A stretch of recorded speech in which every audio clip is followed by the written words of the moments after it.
Hello, I'm Martin Kelly, Senior Editor at Friends Journal, and the March issue is on disability and inclusion. And with me here on the Skype is Melody George, one of the authors from this issue.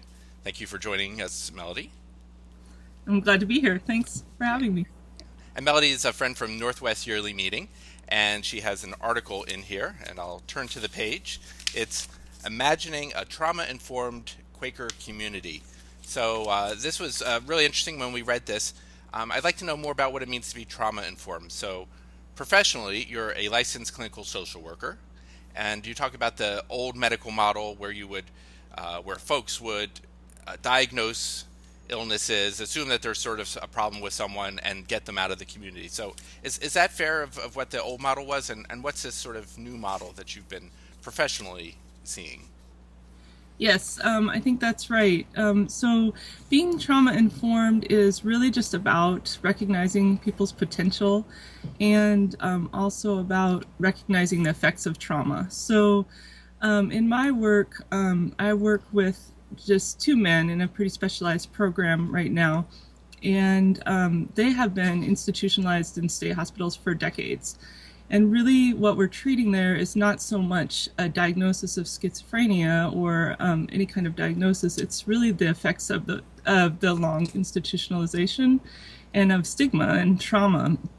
And trauma-informed care is really about kind of similar to universal precautions, just assuming that trauma is so prevalent across all economic levels and race and across everything, that we need to assume that a lot of people have experienced trauma and really be aware of the effect of that on them now, and then not limit them just to a diagnosis or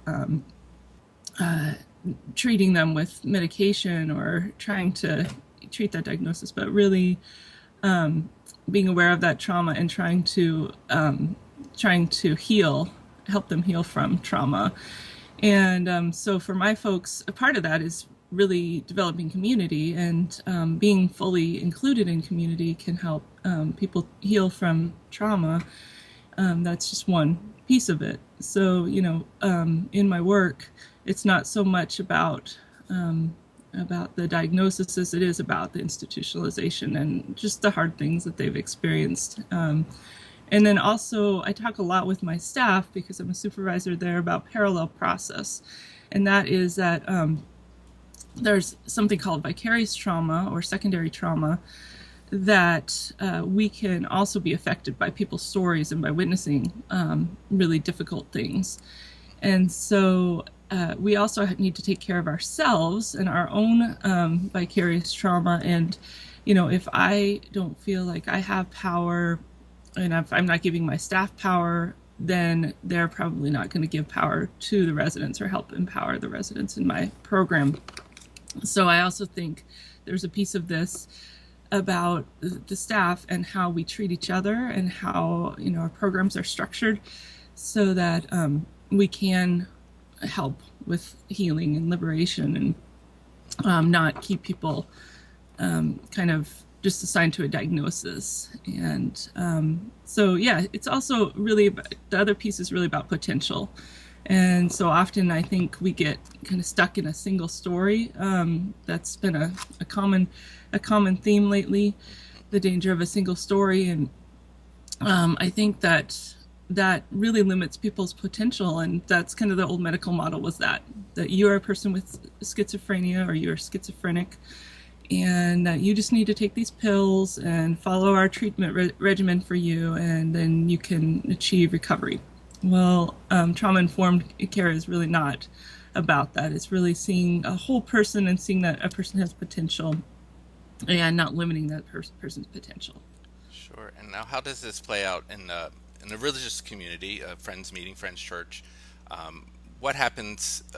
Because of course we're also a community, and we're people have coming in with all sorts of different traumas and life histories. So how does that trauma and fear sometimes affect how we respond to folks in our meetings or newcomers coming to visit our meetings?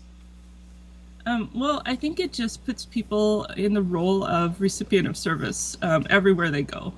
And so, there's a lot of great well-meaning programs. Like at the meetings here, we have something called Harvest Share. That's a good example. And lots of different communities and meetings and churches have food banks. So that's great to provide food for people. But if that's where we stop and people are just coming to us for food and not, really, and we're not really seeing them as whole people. So I think that meetings often fall into just, okay, we'll welcome you. You can come and be part of us, but you can't really be fully part of us. They kind of stop at, we're going to provide. We have something to provide to you, but we all have things to learn from each other, and I really believe that mental diversity is something that is valuable, and that for true community to happen, that there needs to be an equality, and that of God and everyone. That's something that we really hold to as friends. It's one of our values, and so if we just welcome someone in as a recipient of services, and that's where we stop, then we're missing a lot. So that's really what I would hope for in a trauma-informed community, would be that we welcome people in as equals and as contributing members to the community, because we have so much to learn from each other. So how's a way that we can start to move towards that kind of a model? What are there any tricks that we can do to sort of break down those barriers and to realize we're all together and need to be working together? Well, I first think that we start by recognizing the effects of trauma, and that, and also in seeing potential.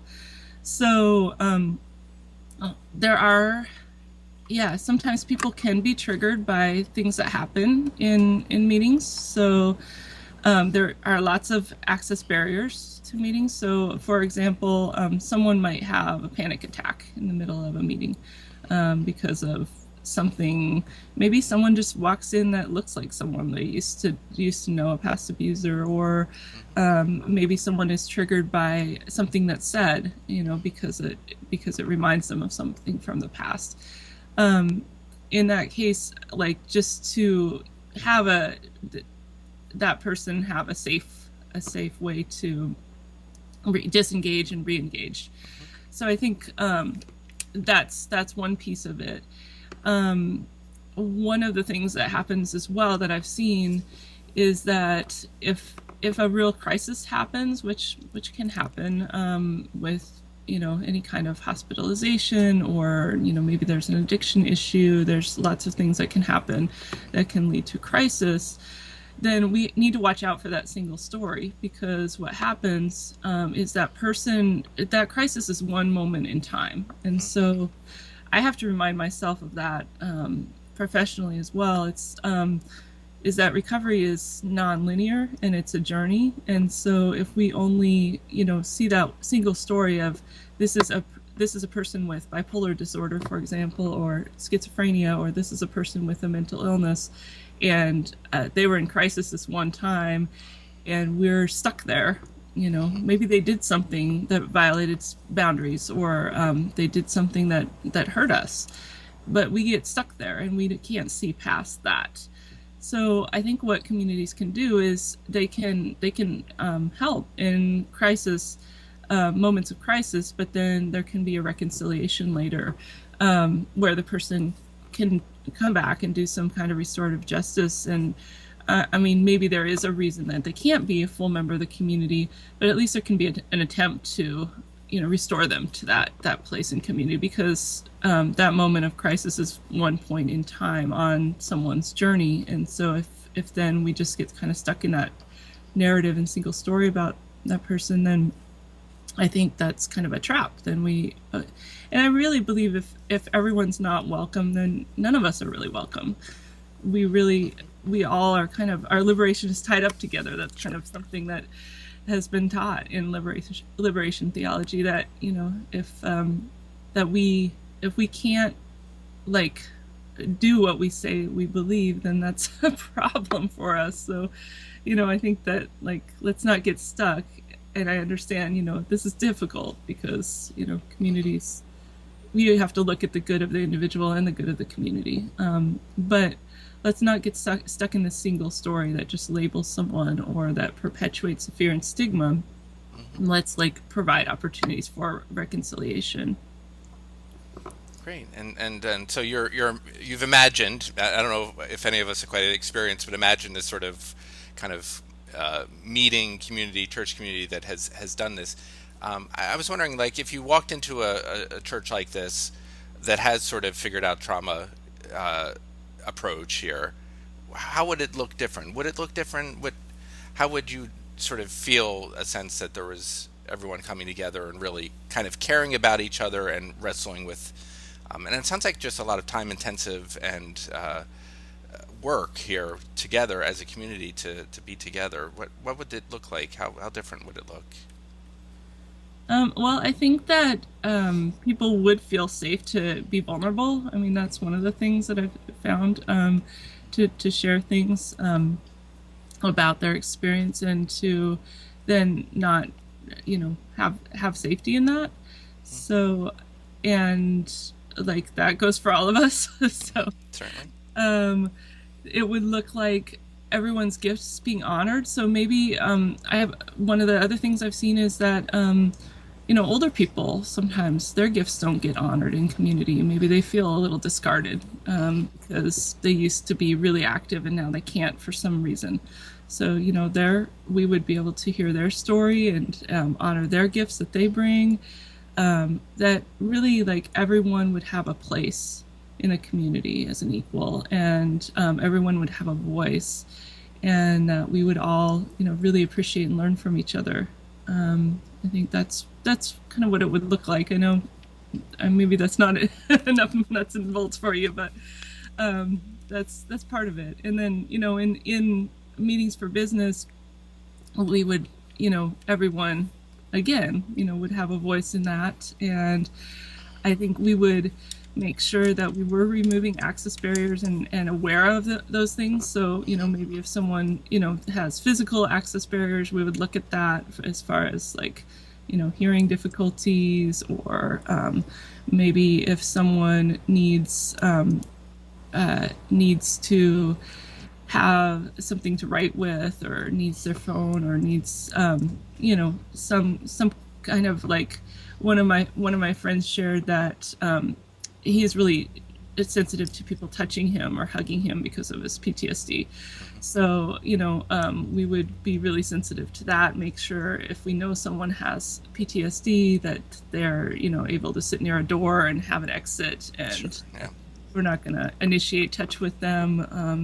So I think we would just be aware of and sensitive to the access barriers that might be there as we get to know people, and that it would be a safe place for that person to say, hey, this would be better. I can't really participate because of this reason. We would notice those things, Right. so, and we would check in. So if someone has a panic attack, then we would check in with them later and find out how we can support them in the future. Yeah. That sounds great. We're about out of time, but that seems like a good place to end. Sort of, we would notice one another and notice what we need from one another. That's a nice sort of ending spot. Well, thank you, Melody, for joining us, and for folks, it's in our current issue, her article, and you can also read it. Subscribers can read it online on friendsjournal.org, and we'll be posting this video up to there. And so, thank you, Melody, for joining us from Oregon here in Northwest Yearly Meeting, and hope to see you again soon. Thank you. Take care.